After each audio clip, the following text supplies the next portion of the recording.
마태복음 16장 13절부터 20절까지.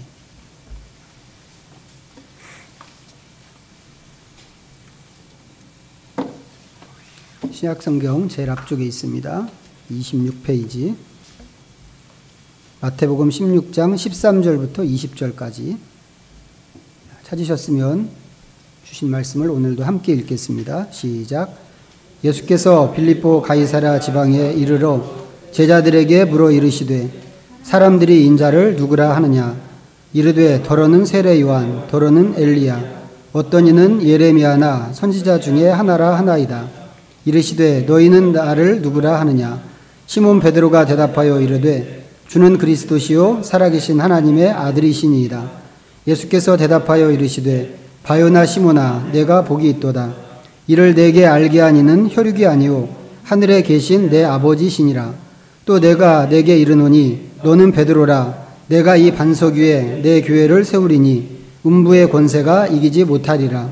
내가 천국 열쇠를 내게 주리니 내가 땅에서 무엇이든지 매면 하늘에서도 매일 것이요 내가 땅에서 무엇이든지 풀면 하늘에서도 풀리리라 하시고, 이에 제자들에게 경고하사 자기가 그리스도인 것을 아무에게도 이르지 말라 하시니라.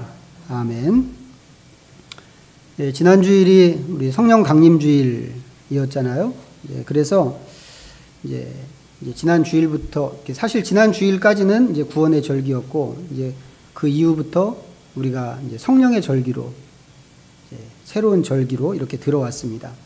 이 성령의 절기는 성령의 인도로 이제 성도가 어떻게 또 어떤 영역에서 믿음의 경주를 해야 하는가, 요것을 살피는 기간입니다. 그게 이제 성령의 절기인데, 이제 다시 하나님 나라의 절기가 시작될 때까지 이제 이 기간이 계속됩니다. 짧게 하면 한 8주, 이제 그때 좀 차이가 나긴 하는데, 보통 한 10주 정도 이제 성령의 절기를 이렇게 보내는데, 우리가 지금까지 이제 이 절기를 좀 잘 따라왔지만, 요거 당분간, 요 성령의 절기 이 기간에 따라가던 거 잠깐 좀 멈추고 좀 다른 얘기를 좀 하려고 합니다.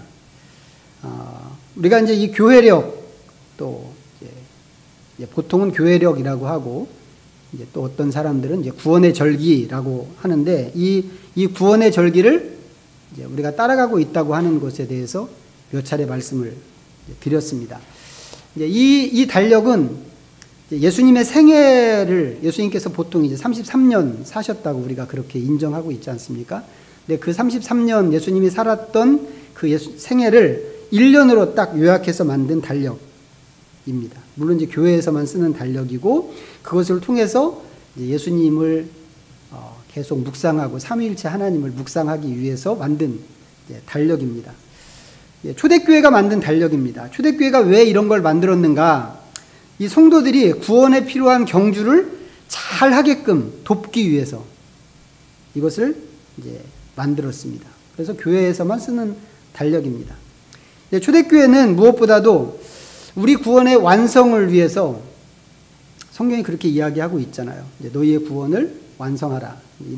이런 말씀도 있는데, 우리의 구원을 완성하기 위해서 각각의 절기에 무엇이 필요한가 하는 것을 이제 초대교회가 생각을 했습니다. 생각했고, 매년 그 절기 때마다 이제 그것을 묵상하고 또 자기의 속사람을 점검하도록 이제 적절한 그 복음서 말씀을 매 주일에 이제 이것을 배치를 했습니다. 그리고 그 말씀, 그 배치한 그 복음서 말씀을 이제 쭉 따라서 1년을 살게 되면 이제 영적으로 한 살을 먹게 되는 겁니다. 그리고 속사람도 한 살 더 먹은 것만큼 성장하게 되겠죠. 다 성장하는 건 아니겠습니다만, 초대교회가 이런 달력을 만들 때 이제 그것을 기대했습니다.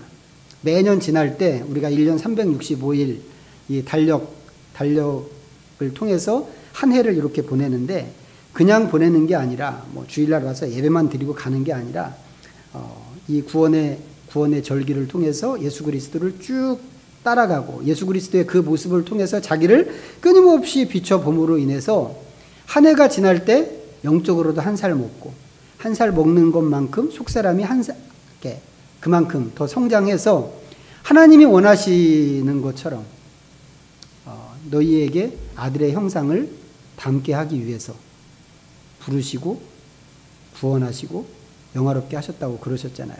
그래서 그 수준으로 우리가 나아가기를 초대교회가 기대했단 말이죠. 당연히 이 말씀들을 통해서 강조하는 것이 있습니다. 강조하는 것이 있고 특별히 믿음의 성장을 위해서 더 많이 강조하는 어떤 사상이 있고 가르침이 있습니다. 우리가 이 구원의 절기를 따라가는 것은 단순히 초대교회가 만들었기 때문에 이것을 따라가자 이게 아니란 말이죠. 초대교회가 가르친 그 가르침과 방식을 따라가고자 해서 이 달력을 따라가는 것입니다. 물론 지금은 21세기죠. 21세기고 그동안 2000년의 세월을 이렇게 보내면서 교회도 많이 발전했고 또 신학도 엄청나게 발전한 게 있습니다. 그렇기 때문에 이런 시대, 이렇게 문명화된 시대에 왜 초대교회냐 이렇게 이야기할 수도 있겠지만 또 의외로 기독교가 무너지고 있는 이 시대에 초대교회의 방식만이 답이다 이렇게 말하는 사람도 또 되게 많습니다. 또 우리도 오래전부터 이렇게 교회력을 따라가지는 않았지만 그전부터 우리가 늘 들어왔던 얘기가 초대교회로 돌아가야 된다 이런 얘기 많이 듣지 않았습니까? 그런 얘기를 듣기는 들었는데 저만 하더라도 초대교회가 어떤 것인지 초대교회로 돌아가자는데 초대교회가 도대체 뭔지 이런 부분에 대해서는 들은 적이 별로 없고 그래서 이 부분을 우리가 좀 한 번쯤은 다시 정리를 할 필요가 있겠다고 하는 그런 생각이 좀 들었습니다. 그래서 이 성령의 절기 기간에 이 얘기를 좀 하고 그 다음으로 좀 넘어가도록 그렇게 하겠습니다. 어디서부터 이야기를 해야 될까 좀 생각하다가 교회가 뭔가 이거부터 시작하는 게 좋겠다고 좀 생각을 했습니다. 자, 여기서부터 시작을 하겠습니다. 오늘도 우리가 교회 간다 하고 이렇게 생각하고 이 자리에 나왔는데 교회는 도대체 뭔가요? 교회라고 하는 것은 앞으로 이제 얼마나 걸릴지 모르겠지만 이 교회에 대해서 좀 이야기를 계속 할 건데 우선 오늘 본문으로 정한 말씀에 의하면 교회는 예수님의 교회입니다. 다 아는 얘기죠. 근데 그 예수님의 교회라고 하는 게 무엇인가 우리가 이거 생각해야 된단 말이죠. 예수님께서 베드로에게 교회를 말씀하시는데 내 교회라고 그러셨습니다. 교회는 예수님에게 속한 것이고 예수님을 위한 것이고 예수님에 의한 교회입니다. 이렇게 얘기하니까 꼭 게티스버그 연설처럼 돼버렸죠. 국민을 위한 국민을 그런 것처럼 돼버렸는데 하지만 정말로 교회는 철저하게 예수님을 기반으로 하는 교회입니다. 그것이 교회란 말이죠. 이게 교회에 대해서 첫 번째로 기억해야 하는 중요한 사실입니다. 자, 이와 관련해서 또 한 가지 중요한 점은 교회가 신앙 고백 위에 세워진 교회라고 하는 것입니다. 자, 가톨릭 교회는 우리가 읽은 이 말씀을 읽을 때 예수님께서 베드로 위에 교회를 세웠다고 이렇게 읽습니다. 들으셨죠? 그렇게 읽는다는 이야기를 들으셨을 거예요.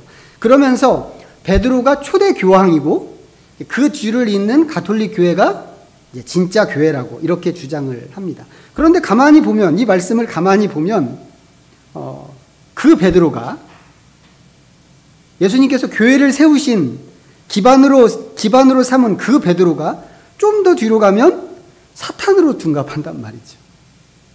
사탄아 내 뒤로 물러가라. 사탄으로 둔갑합니다.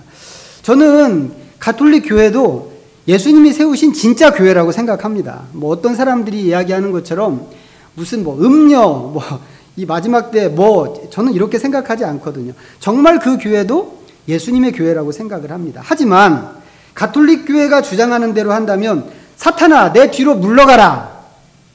이거 어떻게 할 것인지 여기에 대해서도 답변을 해야 하는 게 또 분명한 일입니다. 예수님께서 강조하신 것은 뭐예요? 이 말씀에서 예수님이 강조하신 것은 이를 내게 알게 하신 이는 하늘에 계신 내 아버지다. 이거란 말이죠. 아버지께서 알게 하셔서 나온 것이 무엇인가? 그게 베드로의 고백이라고 하는 것입니다.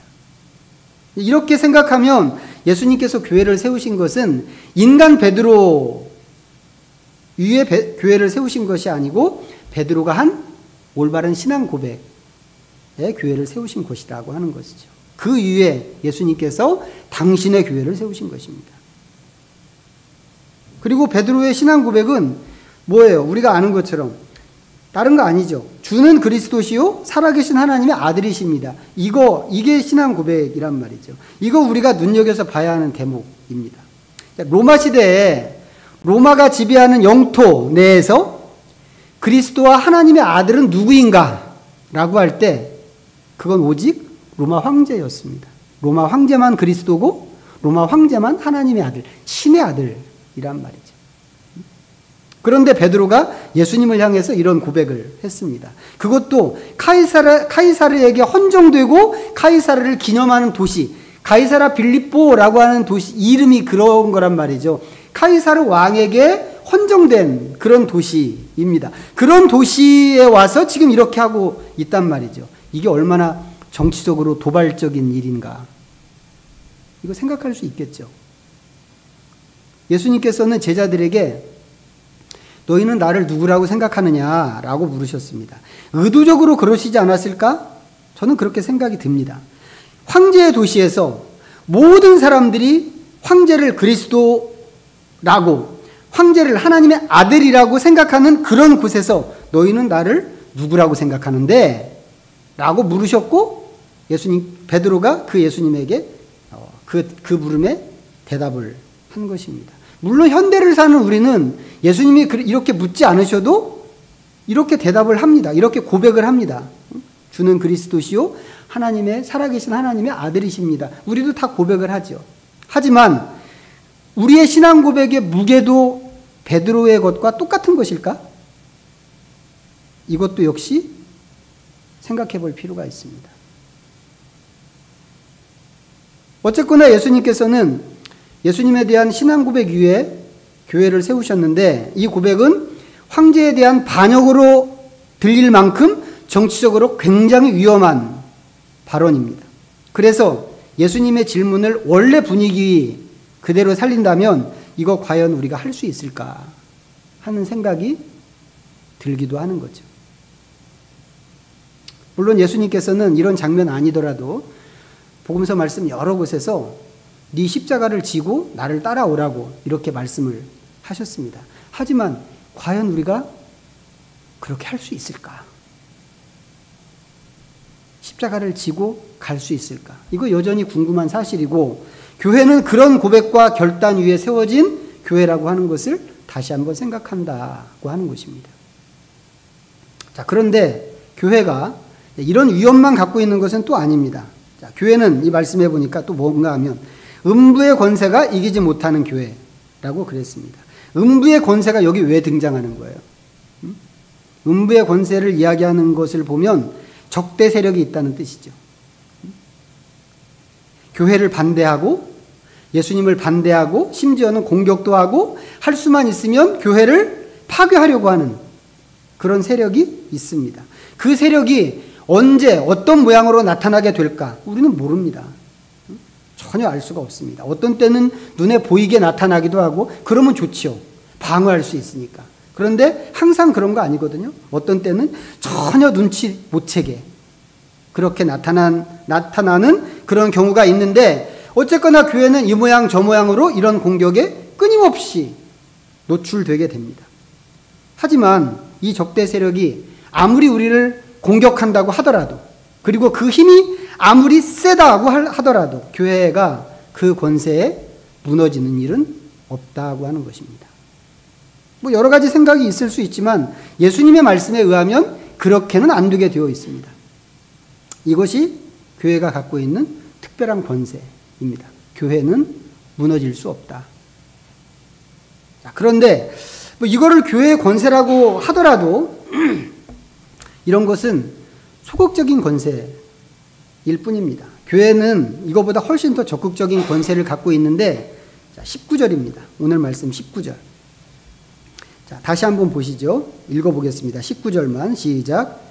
내가 천국 열쇠를 내게 주리니 내가 땅에서 무엇이든지 매면 하늘에서도 매일 것이요 내가 땅에서 무엇이든지 풀면 하늘에서도 풀리리라 하시고, 땅에서 매면 하늘에서도 매이고 땅에서 풀면 하늘에서도 풀린다. 이건 사람이 갖고 있는 그런 권한이 아니죠. 이거는 하나님한테나 있는 그런 권한입니다. 근데 이런 권한을 예수님께서 교회에게 주셨습니다. 내가 내게 주리니 라고 베드로에게 말씀하셨지만, 예수님께서 지금 말씀하시는 것은 베드로의 고백 위에 교회를 세운다고 하는 그 말씀의 연장이란 말이죠. 결국 지금 말씀하시는 권세와 권한은 베드로 그 사람에게 주시는 게 아니고 교회에게 주시는 것입니다. 그러면 교회는 이 권한을 어디에 써야 할까요? 여러분에게 이런 권한이 주어진다면 여러분은 이거 어디다가 쓰시겠어요? 내가 땅에서 매면 하늘에서도 매이고 땅에서 풀면 하늘에서도 풀린다는데 이거 어디다가 쓸까? 제가 정확하게 기억은 안 나는데 아주 오래전에 어떤 영화에서 이 몸을 감추게 하는 망토를 얻은 어떤 젊은 아이들이 있었습니다. 이 망토를 입으면 이 사람이 투명인간이 돼서 아무도 볼 수 없게 싹 사라지는 겁니다. 그런 망토를 얻었는데 그런 망토를 갖고 뭐 할까? 여러분 그런 거 있으면 뭐 하시겠어요?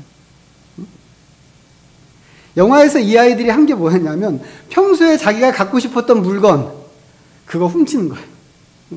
훔치고 자기 괴롭혔던 아이들 찾아가서 복수하고 하는 것이었습니다. 교회가 원하는 것이면 무엇이든지 그대로 되는 권세를 예수님께서 주셨습니다. 그러면 교회는 이거 갖고 어디다 쓸까?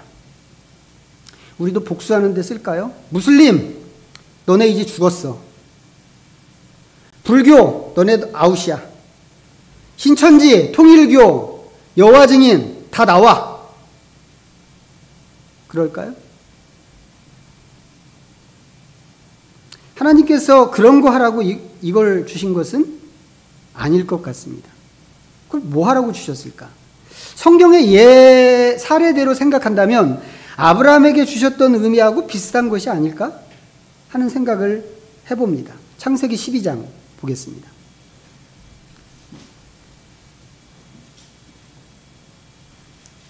창세기 12장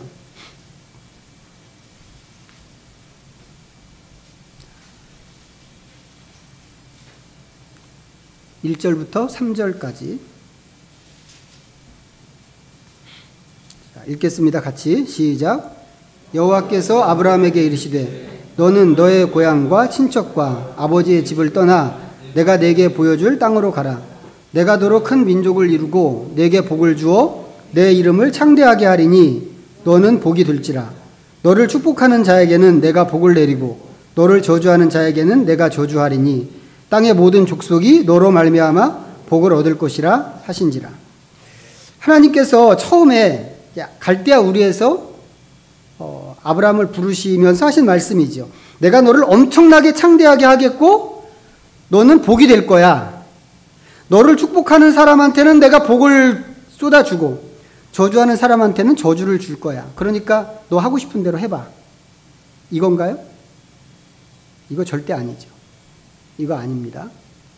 하나님께서 궁극적으로 의도하시는 것은 뭐예요? 3절 후반부입니다. 하나님이 진짜 이 상황을 통해서 하고 싶은 것, 땅의 모든 족속이 너로 말미암아 복을 얻을 것이라. 이거 아브라함이 원했던 거 아니죠. 바라고 기도했던 것도 아닙니다. 하지만 하나님이 바라시는 거였습니다. 하나님께서는 모든 민족에게 복을 주고 싶으신 것이고 그것을 위해서 아브라함을 세우신 것이고 하나님의 그런 의도를 따라서 아브라함은 다른 민족, 다른 사람이 복받게 하기 위해서 복이 되는 것입니다. 하나님께서 교회에게 천국의 열쇠를 주시고 어마어마한 권한을 주신 것도 전부 그런 의도에서일 것 같습니다. 자, 이 의미를 조금 더 풀어주는 말씀이 에베소서에 있는데요. 한번 보시죠. 에베소서 1장을 먼저 보겠습니다. 신약성경 310면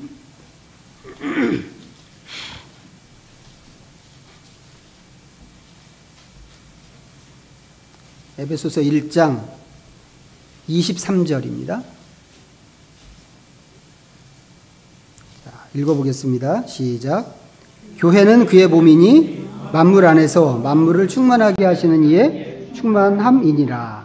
요점이 두 가지예요. 이 구절에 이야기하는 요점. 우선 교회는 예수 그리스도의 몸이라고 하는 것 한 가지가 있고, 또 하나는 만물을 충만하게 하시는 이의 충만함이라고 하는 것입니다. 자, 인간의 반역 이후로 이 세상은 비정상적이 되었습니다. 그리고 뭔가가 부족한 상태가 됐죠. 2% 부족한 게 아니고 엄청나게, 어떻게 보면 2% 빼고 나머지 98%가 부족한 것 같은 그런 세상이 되었습니다. 이 세상을 가치나 의미나 아니면 역할, 좋은 역할로 채운다고 하는 것은 하나님 안에서만 되는 일인데, 인간이 하나님을 떠남으로 인해서 세상 모든 것이 균형이 깨지고 가치를 잃어버렸습니다. 지금은 인류 역사 어느 때보다 물질적으로 풍요한 시대가 됐죠. 정말 풍요로워졌잖아요. 우리나라만 그런 게 아니고 정말 아주 못 사는 나라들도 그래도 조금은 이 현대 문명의 그 이익을 먹고 살고 있습니다. 그렇지만 또 여전히 반대 측면에서 보면 우리 생명을 위태롭게 할 만큼 위험한 요소들이 이 세상을 지배하고 있습니다. 여전히 빈곤하고 여전히 부족한 것들이 있죠. 세계 10대 경제 대국 속에 들어가는 대한민국이라고 하더라도 대한민국 안에서도 여전히 빈곤과 부족이 있더라 이거예요. 멀리 아프리카까지 가서 돌아보지 않아도. 그런 세상을 하나님의 충만함으로 채워야 하는데, 그게 원래 하나님이 세상을 만드신 의도였는데 이거 어떻게 할 건가? 이 망가진 이 세상을, 비정상적으로 비틀어진 이 세상을 어떻게 할 건가? 이 세상을 하나님의 충만함으로 채우기 위해서 하나님께서 교회를 세우셨다고 하는 것입니다. 교회가 그 역할을 할 수 있도록. 이런 말을 하면 여러분들 고지 느끼시나요? 이런 얘기가? 막 영광스럽게 그렇게 느끼시나요? 많은 사람들이 성경 말씀이니까, 지금 읽은 말씀이 성경 말씀이잖아요. 에베소서 1장 23절 읽었는데, 성경 말씀이니까 우리가 그냥 별 생각 없이 듣고 아멘도 하고 하지만, 진짜 우리의 저 속 깊은 데서는 어떤가? 이런 얘기 좀 우습게 들리지 않나요? 이 세상과 비교하면 교회는 정말 아무 힘도 없는 그런 존재란 말이죠. 정말 아무 힘도 없는 그런 존재 같은데, 교회 같은 것이 감히 이런 일을 할 수 있을까? 세상의 이 부족함을 채우고 하나님의 충만함으로 채울 수 있는 이런 일을 교회가 과연 할 수 있을까? 할 수 있는 게 아니고 그게 하나님의 계획이다라고 하는 것입니다. 하나님께서 교회에 주신, 교회를 보시면서 갖고 있는 하나님의 계획입니다. 3장으로 가겠습니다. 에베소서 3장.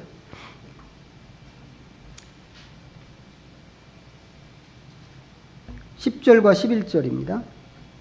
자, 읽어보겠습니다. 시작. 이는 이제 교회로 말미암아 하늘에 있는 통치자들과 권세들에게 하나님의 각종 지혜를 알게 하려 하심이니, 곧 영원부터 우리 주 그리스도 예수 안에서 예정하신 뜻대로 하시는 것이라. 교회는 무엇인가? 교회는 통치자들과 권세들에게 하나님의 뜻과 지혜를 전달하는 기관입니다. 그런데 이 통치자와 권세가 어디에 있는가? 하늘에 있는 통치자와 권세입니다. 세상에도 통치와 권세가 있죠.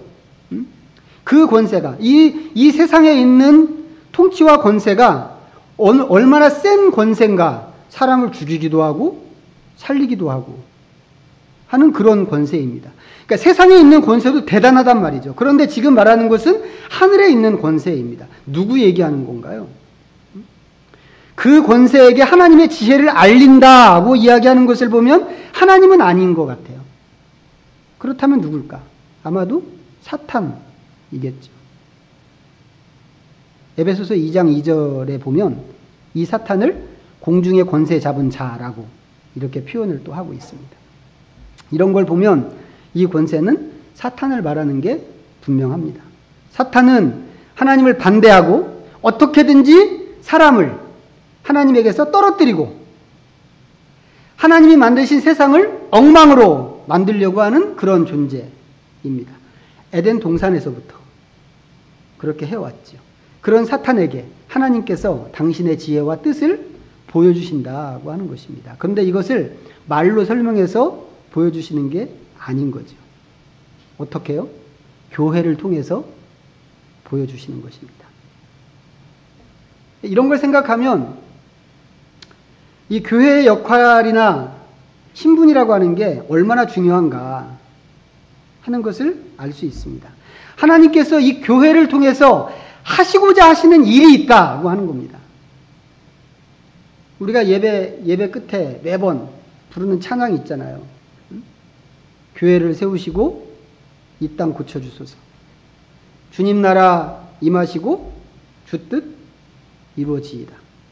이거 그냥 예배 순서 하나 끼워 넣기 위해서 그냥 부르는 거 아니거든요. 이거 그냥 부르는 거 아닌데. 이제 예배 마쳤구나. 그거 알으라고. 이제 예배 마쳤으니까 다 잠 깨세요. 뭐 이런 걸로 부르는 거 아니란 말이죠.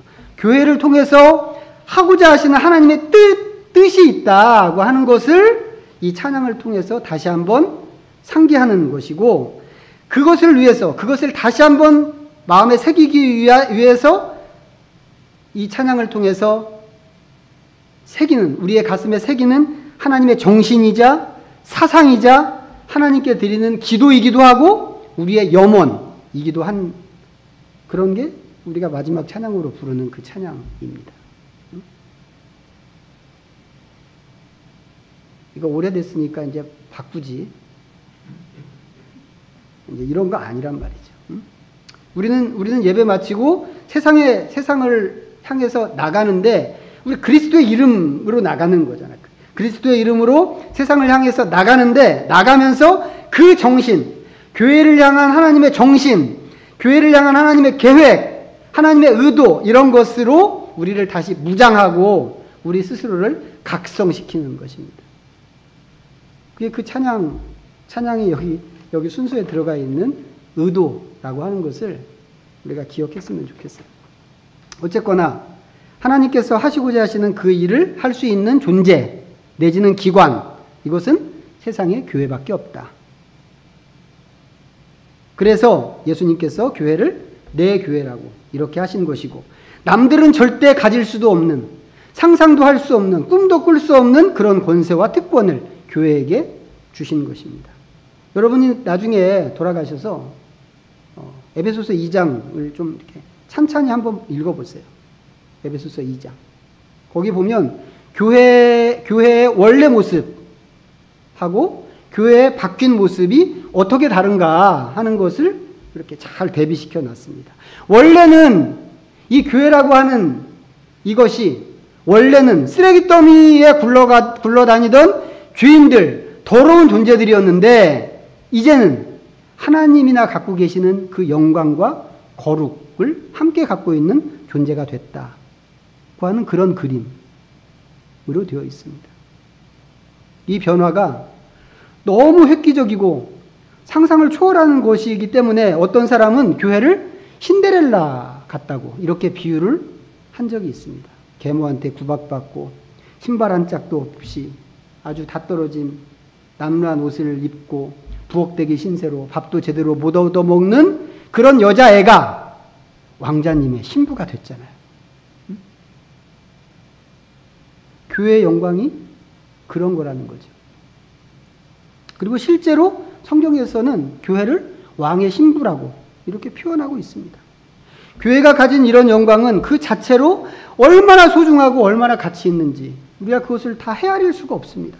그렇지만 중요한 것은 그 사실 자체가 아니라고 생각이 됩니다. 그 자체가 중요합니다. 중요하지만 더 중요한 것은, 진짜 중요한 것은 교회가 이것을 알아야 되지 않나 하는 것입니다.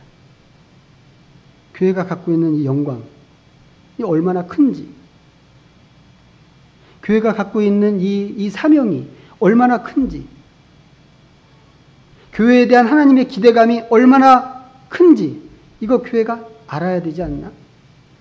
왕자의 신부가 됐는데 아직도 자기를 부엌대기라고 생각하고 부엌대기처럼 행동한다면 이거 그 나라 전체에게 이거 비극이죠. 비극이고 불행일 수밖에 없습니다. 그런데 어떻게 보면 교회가 지금 그렇게 하고 있습니다. 왕의 신부로서 하나님의 영광을 신랑이신 주님과 함께 소유하고 있는데 이 세상을 향한 하나님의 뜻을 이루는데 동역자로 세상에서 부름을 받고 세움을 받았는데 그런 자기를 이해하지 못하고 오히려 세상을 자꾸 따라가고 세상을 닮으려고 아주 기를 쓰고 있단 말이죠. 무엇이요? 교회가. 그 모습이 너무 경우에 안 맞아서 이게 왕의 신부가 맞나? 싶을 정도입니다. 그리고 교회의 이런 모습 때문에 앞에서 교회를 신데렐라에 비유했다는 그분이 교회를 다시 기억상실증에 걸린 신데렐라라고 이렇게 말씀을 하셨습니다. 마이클 그리피스라고 하는 분인데 이분이 오래전에 쓰신 책 제목이 그랬어요. 기억상실증에 걸린 신데렐라. 너무 그럴듯하지 않습니까? 이런 상황에서 오늘날 교회에서 가장 시급한 일이 있다면 그게 뭘까? 뭐 여러 가지가 있을 수 있겠지만 1순위로 지금 이 상황에서 1순위로 시급한 것은 우리의 기억을 되찾는 것 아닐까 생각합니다. 내가 왕의 신부라고 하는 기억이 살아나야 그 다음 일을 할 수 있기 때문에 그렇습니다.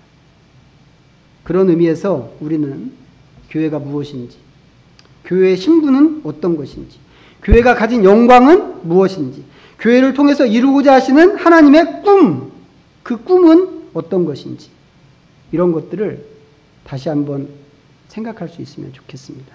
그리고 교회가 자기의 신분을 기억하고 교회로서의 영광을 되찾을 수 있도록 우리가 날마다 기도해야만 할 것입니다. 기도하겠습니다. 우리 말씀 다시 한번 좀 생각하면서 이 시간 묵상으로 하나님 앞에 조용히 나가겠습니다.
하나님 아버지, 세상을 회복하시고 하나님의 꿈을 이루시고자 교회를 세우셨습니다.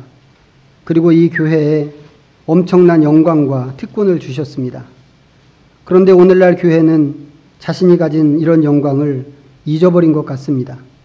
우리에게 오셔서 교회를 다시 일으키시옵소서. 하나님께서 의도하셨던 교회의 본 모습을 다시 회복하게 하시고 그 영광에 스스로 벅차서 세상과 다른 존재로 일어나게 하시옵소서. 그리고 이제는 교회를 통해서 하나님이 구하시는, 하나님이 그림 그리시는 그 간절한 꿈을 이제 이루시옵소서. 예수님의 이름으로 기도하옵나이다. 아멘. 찬송가